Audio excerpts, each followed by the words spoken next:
17. Del Cabo de Hornos al Amazonas. Imposible me sería decir cómo llegué a la plataforma. Tal vez me llevó el canadiense. Pero estaba allí, respirando, inhalando el aire vivificante del mar, junto a mí. Mis dos compañeros se embriagaban también con las frescas moléculas del aire marino, quienes, por desgracia, han estado demasiado tiempo privados de alimento, no pueden lanzarse sin riesgo sobre la primera comida que se les presente. Nada nos obligaba a nosotros, por el contrario, a moderarnos. Podíamos aspirar a pleno pulmón los átomos de la atmósfera, y era la brisa, aquella brisa, la que nos infundía una voluptuosa embriaguez. Ah, qué bueno es el oxígeno, decía Conseil. Que el señor respire a sus anchas, no tema respirar, que hay aire para todo el mundo. Ned Land no hablaba, pero en sus poderosas aspiraciones abría una boca para hacer temblar a un tiburón. El canadiense tiraba como una estufa en plena combustión. Recobramos en breve nuestras fuerzas.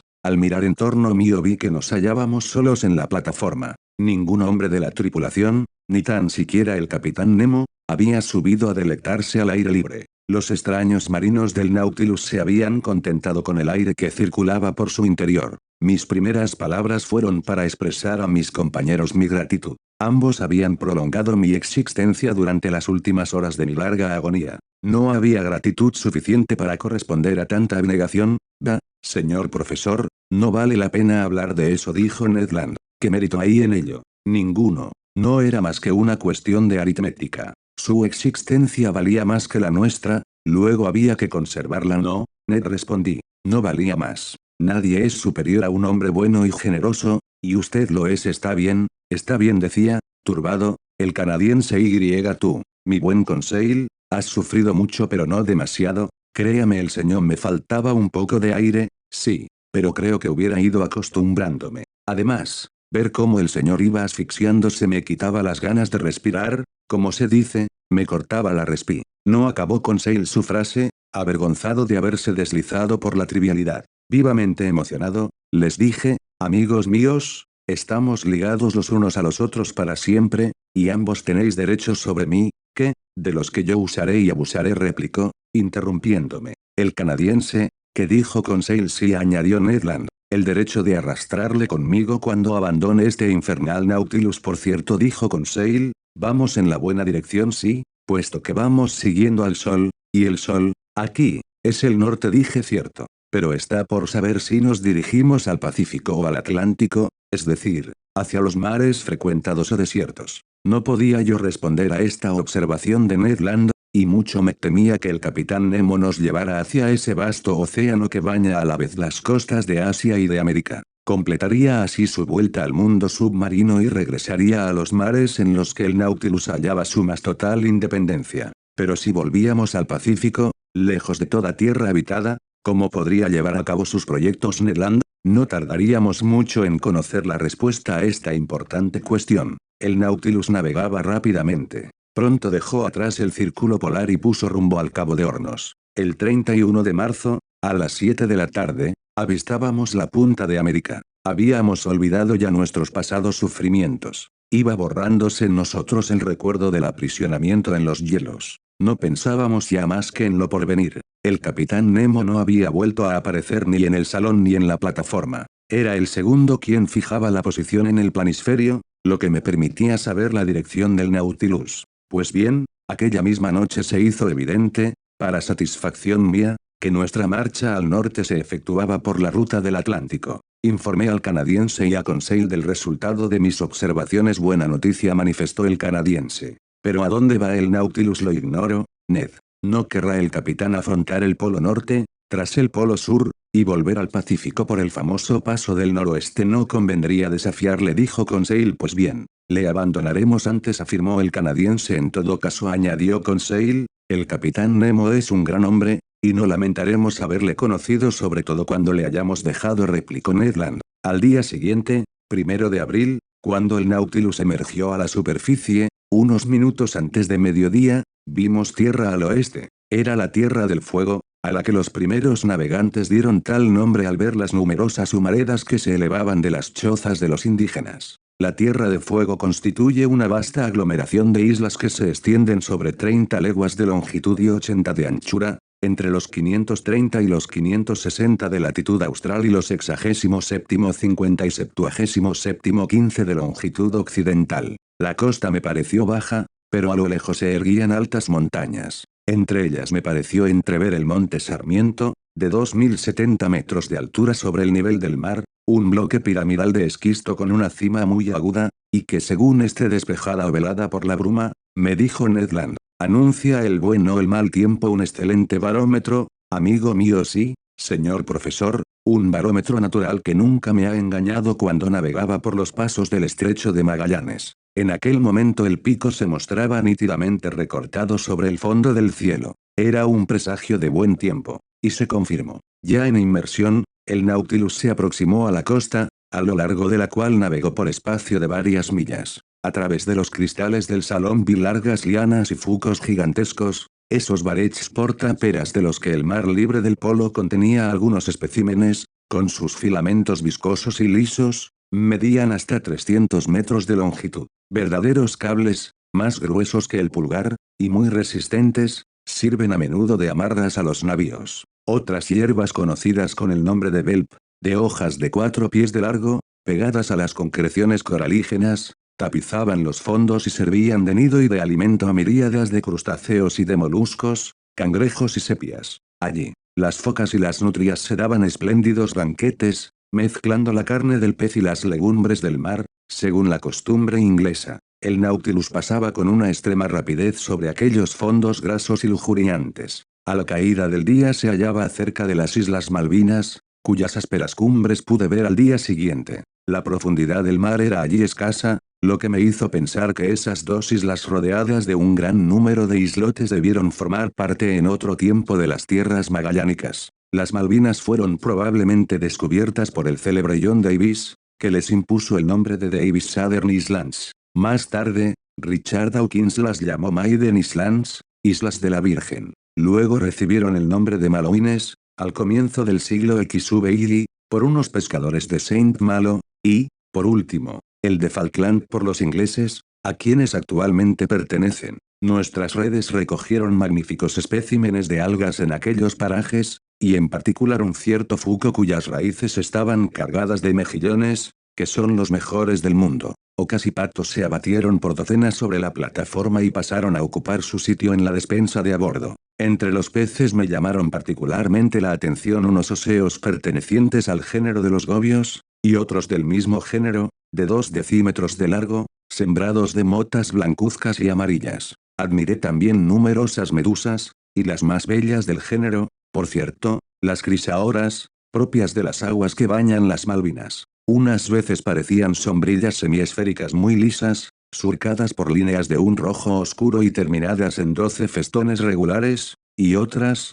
parecían canastillos invertidos de los que se escapaban graciosamente anchas hojas y largas ramitas rojas. Nadaban agitando sus 4 brazos foliáceos, y dejaban flotar a la deriva sus opulentas cabelleras de tentáculos. Me hubiera gustado conservar alguna muestra de estos delicados zoófitos, pero no son más que nubes sombras, apariencias, que se funden y se evaporan fuera de su elemento natal. Cuando las últimas cumbres de las Malvinas desaparecieron en el horizonte, el Nautilus se sumergió a unos 20 o 25 metros de profundidad y continuó bordeando la costa americana. El capitán Nemo continuaba sin aparecer. No abandonamos los parajes de la Patagonia hasta el 3 de abril. Navegando alternativamente en superficie y en inmersión, el Nautilus dejó atrás el ancho estuario formado por la desembocadura del Río de la Plata, y se halló el 4 de abril frente a las costas del Uruguay, pero a unas 50 millas de las mismas. Mantenía su rumbo norte y seguía las largas sinuosidades de la América Meridional. Habíamos recorrido ya 16.000 leguas desde nuestro embarque en los mares del Japón. Hacia las 11 de la mañana de aquel día, cortamos el trópico de Capricornio por el meridiano 37 y pasamos a lo largo del Cabo Frío. Para decepción de Ned Land, al capitán Nemo no parecía gustarle la vecindad de las costas habitadas del Brasil, pues marchaba con una velocidad vertiginosa. Ni un pez, ni un pájaro, por rápidos que fueran, podían seguirnos, y en esas condiciones las curiosidades naturales de aquellos mares escaparon a mi observación. Durante varios días se mantuvo esa rapidez, y en la tarde del 9 de abril avistábamos la punta más oriental de América del Sur, la que forma el Cabo San Roque. Pero el Nautilus se desvió nuevamente y fue a buscar, a mayores profundidades, un valle submarino formado entre ese cabo y Sierra Leona, en la costa africana. Ese valle se bifurca a la altura de las Antillas y termina, al norte, en una enorme depresión de 9.000 metros. En esa zona, el corte geológico del océano forma hasta las pequeñas Antillas un acantilado de 6 kilómetros cortado a pico, y otra muralla no menos considerable a la altura de las islas del Cabo Verde, que encierran todo el continente sumergido de la Atlántida. El fondo del inmenso valle está accidentado por algunas montañas que proporcionan aspectos pintorescos a esas profundidades submarinas. Al hablar de esto lo hago siguiendo los mapas manuscritos contenidos en la biblioteca del Nautilus, evidentemente debidos a la mano del capitán Nemo y trazados a partir de sus observaciones personales. Durante 2 días visitamos aquellas aguas desiertas y profundas en incursiones largas y diagonales que llevaban al Nautilus a todas las profundidades. Pero el 11 de abril se elevó súbitamente. La Tierra reapareció en la desembocadura del Amazonas, vasto estuario cuyo caudal es tan considerable que desaliniza al mar en un espacio de varias leguas. Habíamos cortado el Ecuador. A 20 millas al oeste quedaba la Guayana, tierra francesa en la que hubiésemos hallado fácil refugio. Pero el viento soplaba con fuerza y un simple bote no hubiera podido enfrentarse a la furia de las olas. Así debió comprenderlo Ned Land, pues no me habló de ello. Por mi parte, no hice ninguna alusión a sus proyectos de fuga, pues no quería impulsarle a una tentativa infaliblemente destinada al fracaso. Me resarcí de este retraso con interesantes estudios. Durante aquellas 2 jornadas del 11 y 12 de abril, el Nautilus navegó en superficie, y sus redes izaron a bordo una pesca milagrosa de zoófitos, peces y reptiles. La barredera tragó algunos zoófitos, en su mayor parte unas hermosas fitalinas pertenecientes a la familia de los actínidos, y entre otras especies la Pictalis protexta, originaria de esa parte del océano. Pequeño tronco cilíndrico ornado de líneas verticales y moteado de puntos rojos que termina en un maravilloso despliegue de tentáculos. Los moluscos recogidos ya me eran familiares,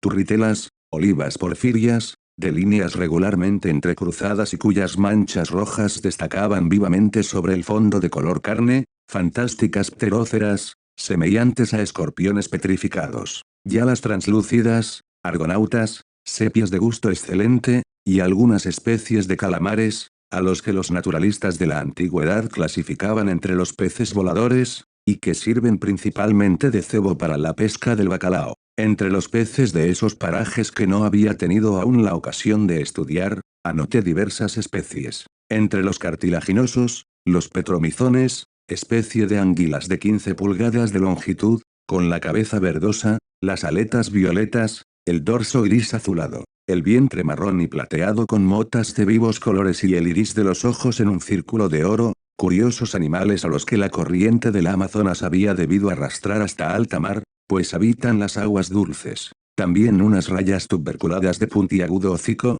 de cola larga y suelta, armadas de un largo aguijón dentado, pequeños escualos de 1 metro, de piel gris y blancuzca, cuyos dientes, dispuestos en varias filas, se curvan hacia atrás, y que se conocen vulgarmente con el nombre de pantuflas, lofios vespertilios, como triángulos isósceles, rojizos, de medio metro aproximadamente, cuyos pectorales tienen unas prolongaciones carnosas que les dan el aspecto de murciélagos pero a los que su apéndice córneo, situado cerca de las fosas nasales, les ha dado el nombre de unicornios marinos, en fin, algunas especies de balistes, el curasaviano, cuyos flancos punteados brillan como el oro, y el caprisco, violeta claro de sedosos matices como el cuello de una paloma. Terminaré esta nomenclatura un tanto seca pero muy exacta con la serie de los peces óseos que observé, apterónotos, con el hocico muy obtuso y blanco como la nieve, en contraste con el negro brillante del cuerpo, y que están provistos de una tira carnosa muy larga y suelta,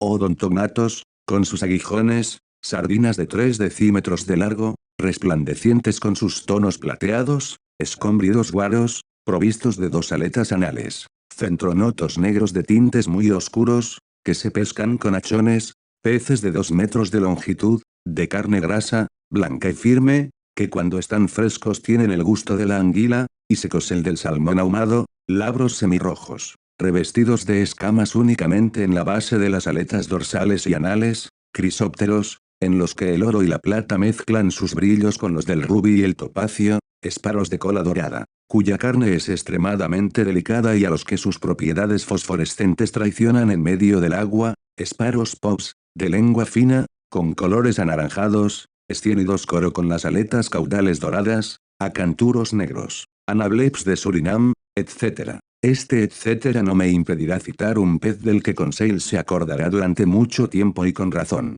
Una de nuestras redes había capturado una especie de raya muy aplastada que, si se le hubiese cortado la cola, habría formado un disco perfecto, y que pesaba una veintena de kilos. Era blanca por debajo y rojiza por encima, con grandes manchas redondas de un azul oscuro y rodeadas de negro, muy lisa de piel y terminada en una aleta bilobulada. Extendida sobre la plataforma, se debatía, trataba de volverse con movimientos convulsivos y hacía tantos esfuerzos que un último sobresalto estuvo a punto de precipitarla al mar. Pero Conseil, que no quería privarse de la raya, se arrojó sobre ella y antes de que yo pudiese retenerle la cogió con las manos. Tocarla y caer derribado, los pies por el aire y con el cuerpo semiparalizado, fue todo uno, señor, socórrame. Era la primera vez que el pobre muchacho abandonaba la tercera persona para dirigirse a mí. El canadiense y yo le levantamos y le friccionamos el cuerpo vigorosamente. Cuando volvió en sí, oímos al empedernido clasificador,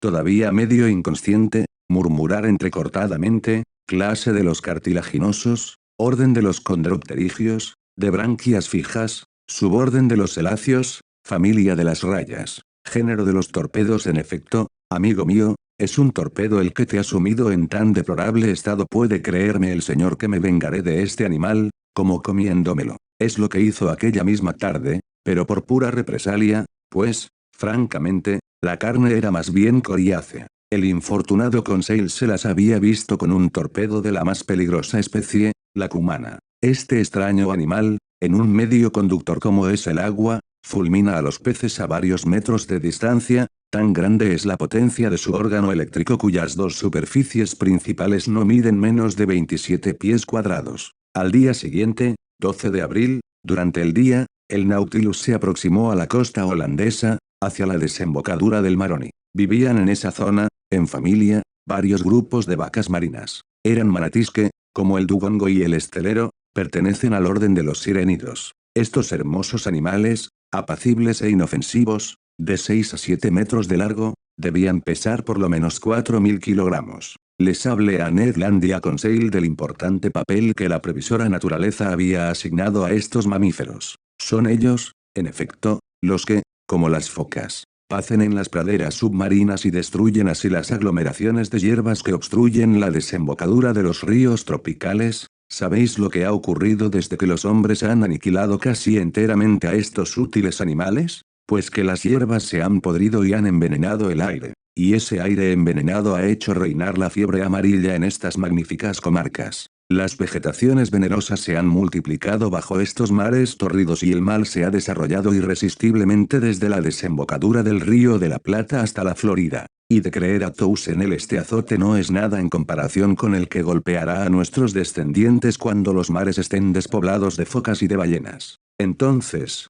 llenos de pulpos, de medusas, de calamares, se tornarán en grandes focos de infección al haber perdido esos vastos estómagos a los que Dios había dado la misión de limpiar los mares. Sin por ello desdeñar esas teorías, la tripulación del Nautilus se apoderó de media docena de manatís para aprovisionar la despensa de una carne excelente, superior a la del buey y la ternera. La caza no fue interesante porque los manatís se dejaban cazar sin defenderse. Se almacenaron a bordo varios millares de kilos de carne para desecarla. En aquellas aguas tan ricas de vida, el Nautilus aumentó sus reservas de víveres aquel día con una pesca singularmente realizada. La barredera apresó en sus mallas un cierto número de peces cuya cabeza termina en una placa ovalada con rebordes carnosos. Eran equeneis, de la tercera familia de los malacopterigios subbranquiales. Su disco aplastado se compone de láminas cartilaginosas transversales móviles, entre las que el animal puede operar el vacío, lo que le permite adherirse a los objetos como una ventosa. A esta especie pertenece la rémora, que yo había observado en el Mediterráneo, pero la que habíamos embarcado era la de los equeneis osteoqueros, propia de esas aguas. Nuestros marinos iban depositando los en tinas llenas de agua a medida que los cogían. El Nautilus se aproximó a la costa, hacia un lugar donde vimos un cierto número de tortugas marinas durmiendo en la superficie. Muy difícil hubiese sido apoderarse de esos preciosos reptiles, que se despiertan al menor ruido y cuyo sólido caparazón les hace invulnerables al arpón. Pero los Ekeneis debían operar esa captura con una seguridad y una precisión extraordinarias. Este animal es, en efecto, un anzuelo vivo cuya posesión aseguraría la felicidad y la fortuna del sencillo pescador de caña. Los hombres del Nautilus fijaron a la cola de estos peces un anillo suficientemente ancho para no molestar sus movimientos y al anillo una larga cuerda amarrada a bordo por el otro extremo. Lanzados al mar, los Ekeneis comenzaron inmediatamente a desempeñar su papel y fueron a adherirse a la concha de las tortugas. Su tenacidad era tal que se hubieran dejado destruir antes de soltar su presa. Les alamos a bordo, y con ellos a las tortugas a las que se habían adherido. Nos apoderamos así de varias tortugas de 1 metro de largo, que pesaban 200 kilos. Su caparazón, cubierto de grandes placas córneas, delgadas, transparentes, marrones con motas blancas y amarillas, hacía de ellas un animal precioso. Eran excelentes, además, desde el punto de vista comestible, tan exquisitas como las tortugas francas. Con aquella pesca terminó nuestra permanencia en los parajes del Amazonas. Llegada la noche, el Nautilus se adentró en alta mar.